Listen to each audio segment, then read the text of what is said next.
bir gün ərzində neçə dəfə biznesi üçün videolar çəkirlər. Birinci Allah üçün əməl daha çox olmalıdır. Bir dənə biznes eləmirsə 10 dənə Allah üçün eləməlisən. Vacib olan odur ki, yəni Allah üçün də bir əməlin olsun. Biznes üçün bir əməl etdinsə, Allah üçün də bir əməl elə.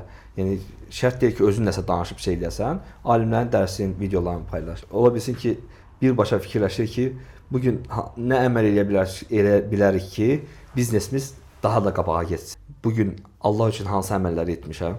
Sanki elə bir əməlləri elə edirik ki, biz bu əməl edəndən sonra, yəni bu dünyada daimi qalacağıq. Elə əməl eləyirik.